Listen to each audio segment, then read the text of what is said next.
Thank you. First and foremost, I improvised the cartwheel to everyone at Video Village's surprise. So that was really fun for me personally. But it was definitely my idea. I love streaking. I need to see this through, whatever it is. You mean like with you and the groom? I mean, we can just call him Sean. Hi, you're still here.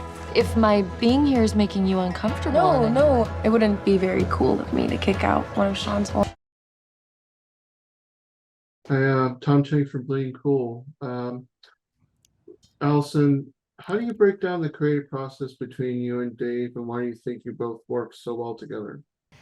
We kind of start by spitballing ideas together, which is easy living at home together. Start with the seed of an idea, start talking about kind of the themes that we want to do. We knew we wanted to make something in the rom-com space. We started talking about this idea when we were in Dave's hometown of Palo Alto and walking around and thinking about what it means to go back to your hometown and see people from your past and how that makes you analyze your own life. And then we outline the story, and then when it comes down to the nitty-gritty of like writing the script, it's Dave at the computer, it's me kind of like pacing around the house, and Dave kind of, how would you say this? And I'm like, acting out the scenes, and that part is really fun. Being that we're both actors, I think writing the dialogue is like our favorite part because we get to just act out all the scenes together. And it's wonderful. I love working with Dave. I'm so happy that we have tapped into this new way to collaborate with one another creatively. It's like a whole new facet to our relationship. Hi, Allison. Hi. I kind of want to piggyback off Tom's question in terms of like, because you live with Dave, so how do you find that work and your personal life balance together, especially like if there's some type of creative disagreement, like when you guys get home, it's like, you don't get dinner tonight, or, how do you balance that? What do you guys do? How do you guys talk those differences? I try not to have any punishment tactics revolving around work. The truth is that we don't disagree that often, but I think probably sometimes we get really passionate about our ideas for the characters and where they'll go. I'm thinking about something that we're kind of working on right now.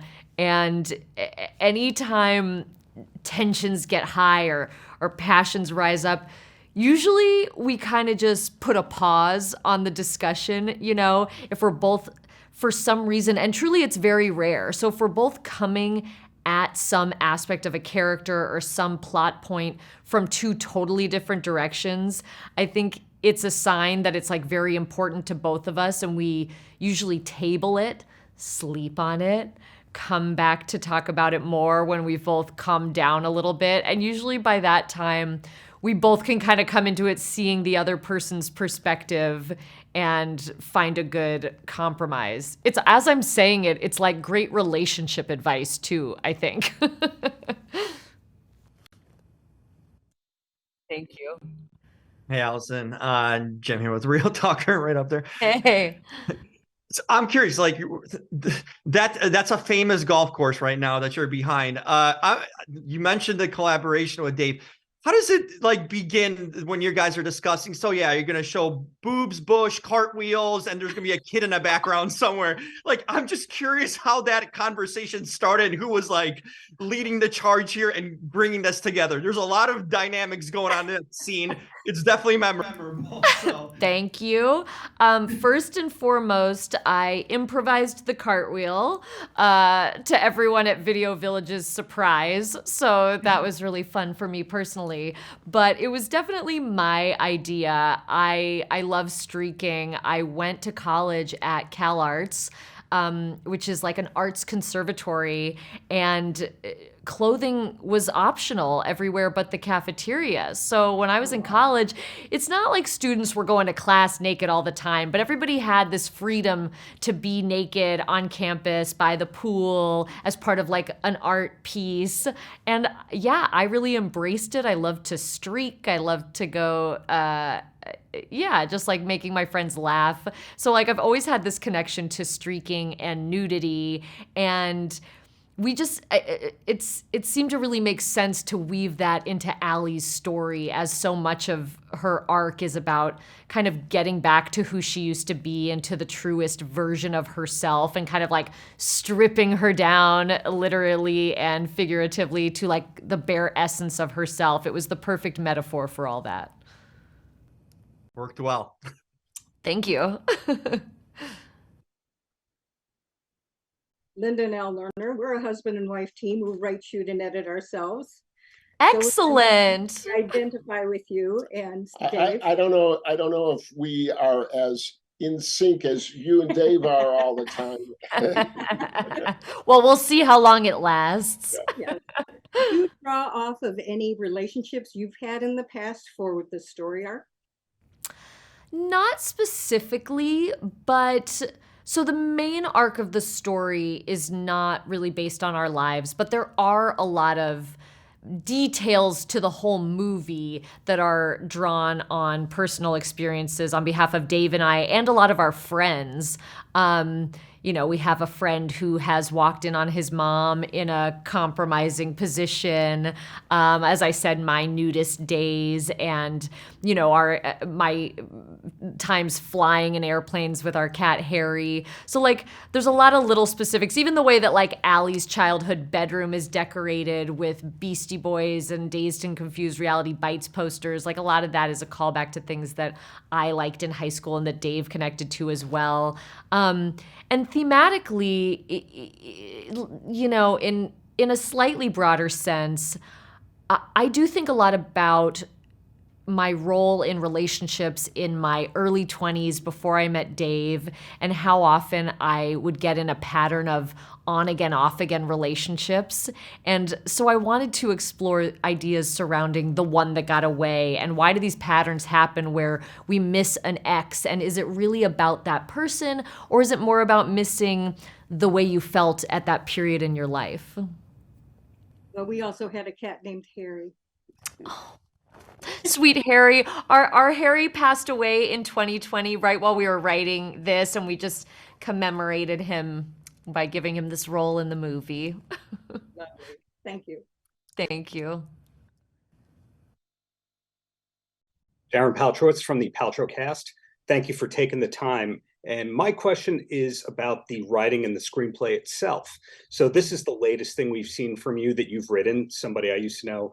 And the last screenplay of yours that I'm aware of you writing that was produced was Spin Me Round. Was that the last thing that you'd written in general, or did you start and stop anything before coming up with somebody I used to know? Well, I was actually writing Spin Me Round and Somebody I Used to Know simultaneously. Jeff Baina, who I wrote Spin Me Round with, and we also wrote the movie Horse Girl. Jeff had the idea for Spin Me Round for a long time, and kind of brought, like, for years. And since we shot the movie The Little Hours together, and he sort of brought me into the fold on that, we were sort of kicking it around. Dave and I hatched this idea at the end of 2019. And so then lockdown happened, quarantine happened, and in 2020, it was honestly really nice for me and for my mental health, because I couldn't be on sets acting. I had these great artistic outlets that I could do from home, which was really nice. And I would write over Zoom with Jeff, and Dave and I would obviously just write together in person at every other hour of the day. So it was like a really weirdly productive time for me. All right.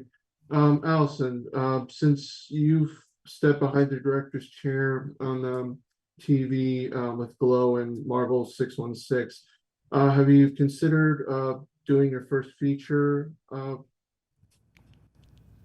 Yeah, I think about it, definitely. And I really do want to do that one day, direct a feature. it's just about finding the right material. I've seen firsthand, I'm very familiar with the amount of time and commitment a director puts into a project. It's not like when I'm acting, even when I'm a writer and a producer on something, I don't have to be there for the entire post process in a way that I would if I were directing it. So it's sort of just about finding the right piece of material and kind of trying to decide if it's going to be something that I write or if it's something that someone else has written that I respond to. Just kind of trying to find the right thing in the right moment, I guess. Thank you. Yeah.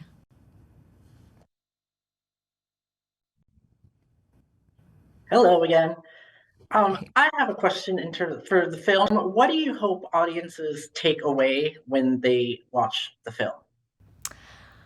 I hope that it helps people to maybe examine relationships that they are in. A lot of this movie is sort of about communication and couples not being totally open about their own desires. And so maybe it would stimulate some conversation around that. And also because it is about kind of figuring out what you're passionate about and following that. Maybe people will take away this idea that it's never too late to reconnect to things that bring you joy. Alison, I'm curious, you play this interviewer / reality producer here. I'm thinking, do you watch reality TV? Do you and Dave maybe, or you alone have a bachelor binge night or 90 Definitely. Day fiancé? I'm curious if there are shows that you're drained into basically and binge on or big fans of. Yes, absolutely. We're big fans of the Bachelor, Bachelorette franchise. Although I have to say it's more specifically Bachelor in Paradise. It's gotten to the point where we only watch the regular season of Bachelor and Bachelorette so that we know who to root for in Paradise. Yeah, we just want to be familiar with the characters for Paradise. But we love it. Truly, we get so into Paradise. We have a text chain with our friends, Monday and Tuesday nights when it's on. We're so excited. And then on the food side, I love all of those cooking competition shows. I love Top Chef. I love Great British Baking Show. So I kind of think that this thing we created is a mix between Great British Baking Show and Bachelor in Paradise with a hint of Survivor or Below Deck or that's something. A good mashup right there. Definitely would be on Bravo. Yeah. Well done. Thanks. And Alison, talking about your character and relating it to reality TV, just like reality TV characters, we don't always root for your character in this movie. You created a multi-layer here where certainly in Act 2, we don't like you at all. Tell me how you really feel. Well, sort of, but you redeem yourself at the end. Is that trope like a reality TV star actor playing in your mind as you created this character? When Dave and I were writing the script, it was just really important to us that there were no concrete villains. We wanted all of the characters to be flawed and complex, and we're catching all of them in this heightened moment, this very emotional, confusing moment. So Allie is definitely not at her best through a portion of the film, but for her, the stakes have never been higher. For me, writing it, but then acting the role, it was all about finding Allie's humanity. Where do the stakes lie for her? She thinks this is her last chance at love. She's in a way, she's grasping at straws. She's really lost. I hope that people find elements of Allie's character that they can relate to, even when she's not making the best decisions. And also, I think it should be said that even though Allie doesn't go about everything in the best way, if she didn't start asking these questions to this couple, there's a lot of things that they might not have discussed that they needed to discuss. So in a way, her behavior actually benefits everybody in the end. So as you talked about before, you and Dave were really creatively intertwined on this, and you were known to do a lot of prep when it comes to starring in something. I'm curious, when you were working on Glow, was Dave involved with the prep in any way? For example, did he decide that he also had to get well versed into wrestling? Not at all. No, not at all. And I actually think that we often would be like out of sync in terms of like, our diets and our exercise. Right? We're both like generally healthy people, and we're into fitness, and we like to work out and things like that. But like, the first season of Glow, I was like bulking up and I'm eating all my protein and I'm wrestling and I'm lifting heavy weights. Dave was shooting a film where he was playing a heroin addict and he lost 20 pounds and he was like starving himself. I was like, I honestly, actually, during the first season of Glow, I remember us having a conversation where I was like, honey, I love you, but I don't want to hang out. On the weekends, like, because I need to it was like he was in such a dark mental place for that role, which this kind of stuff happens sometimes. I feel like then it would also swing back the other way where he would be like on these decadent food tours and I would still be in Glow mode being like, no, I gotta stay healthy and I gotta stay, ready to go. Because, we did pretty much all of our own stunts on the show. We really had to be focused and ready. So sometimes that stuff has been a little bit out of sync. But in the stuff that we work on together, I mean, with this movie, we were just so in step with each other. So that was nice. All right. So you and Danny Pudi have worked together, obviously dating back to Community, and can you kind of break down what he kind of brought to this film, and just you guys were a friendship and like how everything worked together? Definitely. We wrote the role for Danny. I love Danny. Danny is one of my closest friends. We haven't been on set together since we shot Community. So I think I just thought it would be so fun. And it was. I mean, Dave and I wanted to capitalize off of Danny and I's personal history. There's stuff you can't fake, just about an inherent comfortability with a person. Danny and I have the same sense of humor, which is basically like our Community behind the scenes sense of humor. And when we were on set together for this, it was exactly the same. We were just getting right back into all of our old bits, all of our silly antics.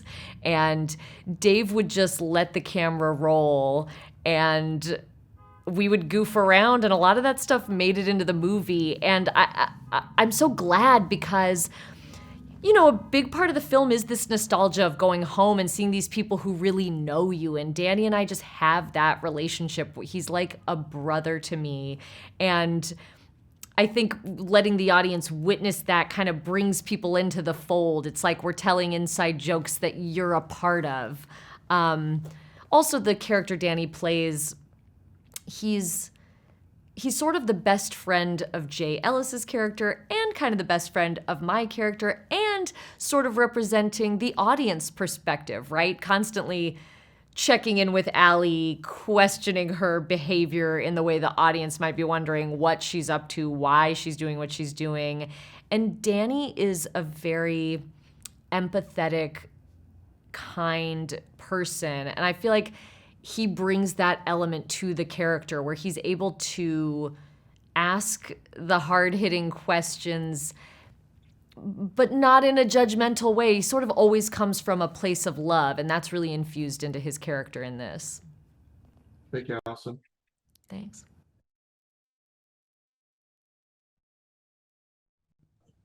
And that is a lot of pressure for the last question. I have a question in terms of casting. I spoke to Jay Ellis, and he said that, Dave Franco basically was threatened to stand outside his home if he didn't take this part. So I was wondering, when you guys were casting for the film, were some of these roles specifically written for specific actors? One of the things that I appreciated a lot about the film was the diversity. Was that something that was important to you and Dave? Yes, diversity was very important to us. And also, it also sort of happened organically, you know? So it was both. We were mindful about it, but also all of our top choices for the roles, you know, it kind of just worked out in a really organic fashion. As I said, we wrote the role for Danny. We also had Haley Joel Osment in mind for the brother role while we were writing, and Julie Haggerty as well to play my mom. And as we started to hone in on our central characters, Jay, he's just such a great guy. You know, we were huge fans of his from Insecure, and obviously on that show he also navigates a bit of a love triangle, and you got to see him play this person who's always redeemable, and that was really important for this character of Sean, who also makes some questionable decisions in the movie. As I said, like, all these characters are messy, and Jay is so good at finding the nuance in there and helping the audience to see from the character's perspective. And then Kiersey, it's so funny to me that we didn't write the role for Kiersey, and we did. Like, I think she was in our minds while we were writing it. When it came time to talk about who would play that role, we were just like, it's a no-brainer. She feels like she is like Cassidy in a lot of ways in terms of being a really bold, exciting person, and that's how it feels working with her as an actor. So it was really nice, you know, to find a new chemistry with a person. Like, Kiersey is just effervescent. She works in very unexpected ways, and in that way she was always kind of keeping me on my toes as an actor, and that's exactly the dynamic that's going on between our characters. So we got really lucky. I mean, not to mention we also have Olga Merediz, who plays Jay's mom, who brought such a warmth and humor to that role, which is loosely based on my mom, whose name is also Joanne, JoJo. And we also called in a lot of favors from friends of ours to fill out some roles early on in the film. Sam Richardson and Zoe Chow and Amy Sedaris. Aiden Mayeri, who Dave worked with on After Party, and she was also in my film Spin Me Round. Like, it really felt Kelvin Yu. Sorry, it was just like an embarrassment of riches. Everybody was so talented, so funny, and also just a good hang. Like, we wanted people who were extremely talented, but also fun to be around and who felt equally as enthusiastic about the project, and these people did. Thank you. Great final question.